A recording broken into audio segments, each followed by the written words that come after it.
Olá, como vai? Estamos aqui para dar continuidade ao que falamos na última aula. Na última aula falamos de integral de linha de campo escalar, né?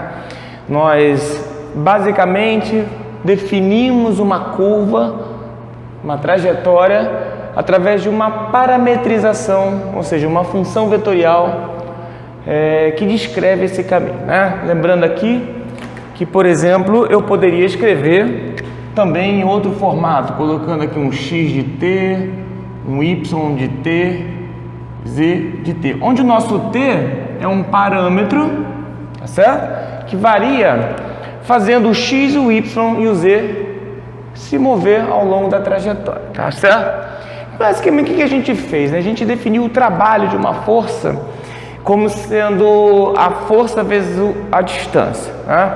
O problema é que a nossa força, que é aqui o nosso campo escalar, ele varia ao longo da trajetória, tá? E com isso a gente teve que usar o conceito de soma de Riemann, tá?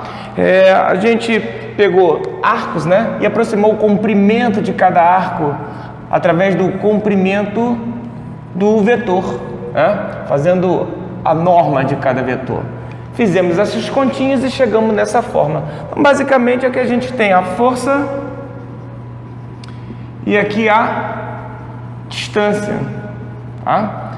Então, para dar continuidade, vamos ver algumas aplicações de integral de linha de campo escalar, tá?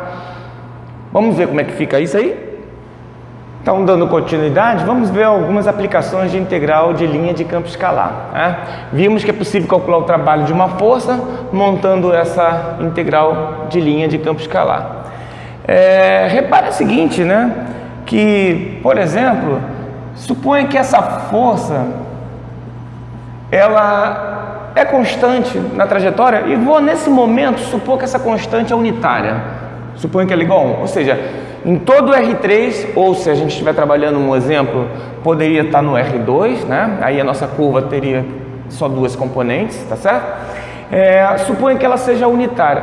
A gente está fazendo força vezes distância, mas se essa força é igual a 1, é como se fosse 1 vezes distância. O resultado da integral seria exatamente o comprimento da curva, ou seja, a distância percorrida. Então, uma primeira aplicação, a gente pode chamar de L o comprimento da curva, né? Seria uma integral de linha de 1 ds, ou seja, onde o nosso campo escalar é constante igual a 1. Basicamente, a gente faria a integral de A até B. Isso aqui é o F agindo nos pontos da curva, em cada pontinho, mas como a F é constante igual a 1 em todo espaço, também vai ser constante sobre a curva. E essa quantia aqui vai ser igual a 1. Então, vai ser 1 vezes a norma do vetor tangente. Ou seja, basicamente, basta fazer R', norma do R', e isso aqui vai ser uma maneira da gente calcular o comprimento de uma curva. Eu vou ver um exemplo bem simples, um exemplo que a gente conhece, por exemplo, o resultado. Suponha que eu queira calcular o comprimento de uma circunferência. A gente sabe que o comprimento da circunferência é o quê? 2 franceses, piada sem graça, né? 2 Pierre, né? Ok? Vamos provar isso, vamos ver como é que ficaria o cálculo dessa integral para provar que o comprimento de uma circunferência vale 2π vezes o raio. Bom, então vamos fazer essa continha para ver o comprimento da circunferência. Então, um resuminho aqui, nós temos já duas aplicações para a integral de linha de campo escalar. Nós podemos calcular o trabalho de uma força e também podemos calcular o comprimento de uma curva, dado por essa expressão, né? Onde a gente vai considerar esse campo escalar constante igual a 1, tá? Obviamente, essa conta, vou calcular a parametrização. Na hora que eu calcular o vetor tangente, eu vou ter as derivadas das componentes. E ao calcular a norma, a gente tem a raiz quadrada da soma dos quadrados das componentes do vetor tangente. Obviamente, se a curva está no R2, a gente não tem essa terceira componente aqui, que é o nosso exemplo aqui, né? Repare que a circunferência ela pode estar no espaço, ela pode estar com centro em qualquer lugar, né? Que isso não vai afetar o comprimento. Então, eu vou colocar essa curva no R2, centrada na origem, porque é mais fácil parametrizar. Nós vimos em aulas anteriores que a parametrização dessa circunferência, repare que aqui a gente tem a equação cartesiana, que é x² mais y² igual a r² ao quadrado, onde aqui esse r é o raio e aquele é uma constante, tá certo? Eu considero esse Rzão como sendo o raio da circunferência, tá bom? Isso aqui seria a equação cartesiana com centro na origem, ok? Porque não vai afetar se eu colocar o centro em outro lugar, o comprimento não muda. Então, vou colocar nesse formato, da onde a parametrização fica mais simples, fica o raio vezes o cosseno de t, r vezes seno de t, onde o t varia de 0 até 2π, a gente dá uma volta completa, né? Então, isso aqui seria a nossa curva. Essa curva que é uma circunferência percorrida num sentido anti-horário, ok? Lembrando que esse aqui é o nosso x da parametrização e esse aqui é o nosso y da parametrização, ok? Bom, então o trabalho que a gente tem que ter é calcular o vetor tangente, o r' de t. Então aqui a derivada do cosseno é menos seno, então aqui vai ficar menos r seno de t. Vou melhorar um pouquinho aqui essa bagunça. A derivada do seno é cosseno, então vai ficar Rzão, né? Cosseno de t. E na hora que a gente calcular a norma desse vetor tangente, isso vai ser a raiz quadrada da soma dos quadrados das coordenadas. Ou seja, até a segunda parcela, né? Então, eu vou colocar aqui a derivada da componente x, que é menos r seno de t, e a derivada da componente y, no nosso caso aqui é o Rzão cosseno de t, ok? Bom, a continha é bem simples, né? Ao levar ao quadrado aqui, esse sinal vai sumir, vai ficar Rzão ao quadrado, seno ao quadrado, aqui também vai ficar Rzão ao quadrado, cosseno ao quadrado, vai ter Rzão ao quadrado nos dois, eu posso colocar em evidência e tirar da raiz como sendo R, então isso aqui vai ficar Rzão ao quadrado que multiplica o seno ao quadrado de t mais o cosseno ao quadrado de t. E usando aquela identidade trigonométrica, a gente sabe que essa expressão vale 1. Então vai ficar r ao quadrado vezes 1, raiz quadrada de Rzão ao quadrado vai dar o nosso Rzão, né? Lembrando que o raio é uma constante positiva, ok? Então essa integral ela fica muito trivial, porque o campo aqui já era constante e a norma do vetor tangente também é uma constante. A gente vai fazer uma integral do cálculo 1 a mais simples possível, integral de constante, né? Vou fazer aqui no cantinho mesmo. Essa integral, o comprimento desse círculo vai ser a integral de 0 até 2π, ou seja, a gente está integrando de a até b, no caso a nossa parametrização varia de 0 a 2π. Essa norma aqui deu r, a gente vai integrar em relação a t. A gente sabe que integral de constante é a própria constante vezes a variável que estamos integrando, no caso aqui o t, onde o t varia de 0 até 2π. Daí a gente conclui que o comprimento vai ser r vezes, aplica o teorema fundamental do cálculo, aqui 2π menos 0 vai dar 2π, então vai dar 2πr. Certo? Vamos ver outros exemplos também. Duas informações muito úteis em integral, isso pode nos ajudar resolvendo alguns exercícios, né? Na verdade são teoremas, que aqui eu vou apenas mencionar essa propriedade. Suponha que eu estou percorrendo uma curva, então a gente tem uma orientação, né? Suponha que aqui é um ponto A e aqui é um ponto B, e eu parametrizei a curva de A para B, essa é a nossa curva C, né? Então a gente teria esse cálculo aqui, da integral, por exemplo, integral de linha desse campo sobre essa curva. Mas suponha que por algum motivo você resolva percorrer a integral de B para A. Nesse caso, é como se a gente estivesse percorrendo nesse sentido aqui. A notação usada, a gente coloca aqui um menos C. É importante destacar que esse menos aqui é apenas uma notação para dizer que eu vou inverter o sentido que eu estou percorrendo. Então a integral, na verdade, seria com essa notação aqui, tá certo? Ok?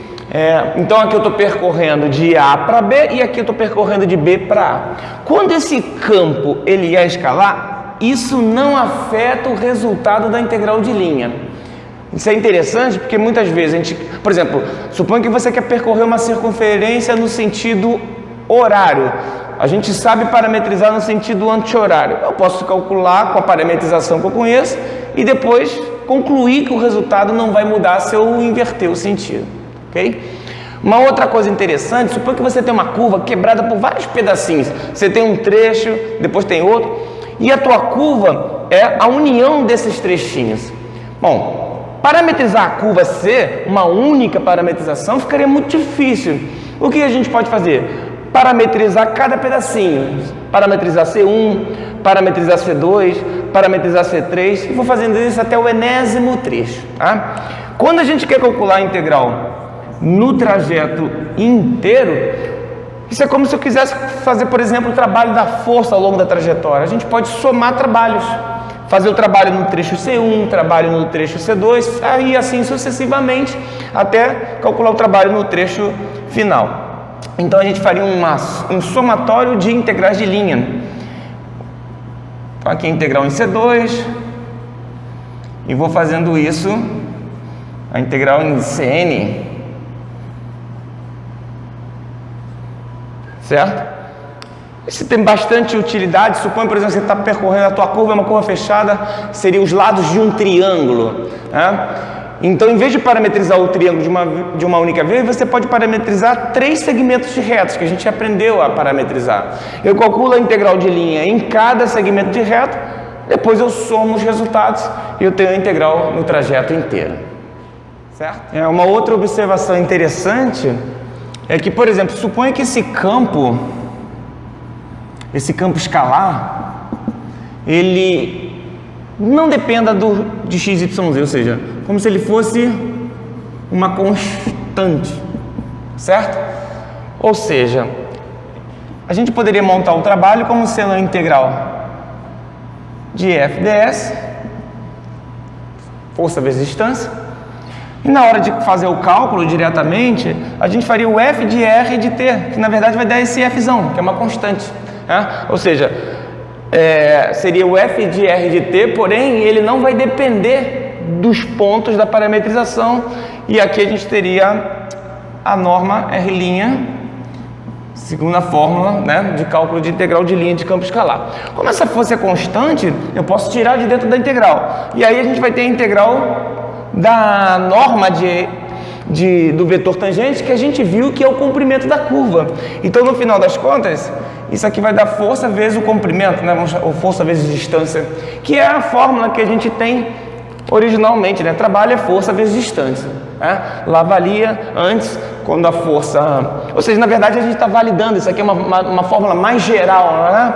Se a força é constante, a gente cai no caso básico, né? De força vezes distância, e quando a força ela varia, eu sou obrigado a fazer o cálculo da integral de linha propriamente dita, né? Uma outra coisa interessante é que suponha que você tem a sua curva representando, por exemplo, um fio de algum determinado material muito fininho, né? Um fio de cobre, uma coisa desse tipo, e você quer calcular, por exemplo, a massa desse fio. Na verdade, a gente tem, suponha que ρ seja uma função densidade. Tá? Então, esse Fzinho aqui, em vez de estar fazendo papel de força, ele pode fazer o papel de densidade. Nesse caso, a gente está fazendo densidade linear. Tá certo? Então, a gente tem que a densidade linear, ele é sempre calculado por força vezes o comprimento desse fio, né? Logo, a massa, ele é igual a densidade vezes comprimento. Bom, mas essa é uma fórmula usada quando a densidade linear é constante. Suponha que ela dependa de x, y, z. E x, y, z são os pontos da parametrização. Então, a gente adapta essa fórmula aqui, né? Ou seja, a massa, ela vai ser a integral de linha, ao invés de colocar a força, a gente vai colocar a densidade vezes a distância. Então, na verdade, aqui a gente vai montar uma integral de linha desse tipo. Na hora de meter a mão na massa para calcular, a gente vai resolver a integral de A até B, onde eu vou calcular a densidade sobre os pontos da parametrização vezes a norma do vetor tangente. Ok? Bom, vimos que tem uma série de aplicações, né? Integral de linha serve para calcular trabalho, comprimento, densidade linear e tem uma série de outras aplicações. Tá? A gente pode, por exemplo, calcular centro de massa, momento de inércia, coisas do gênero.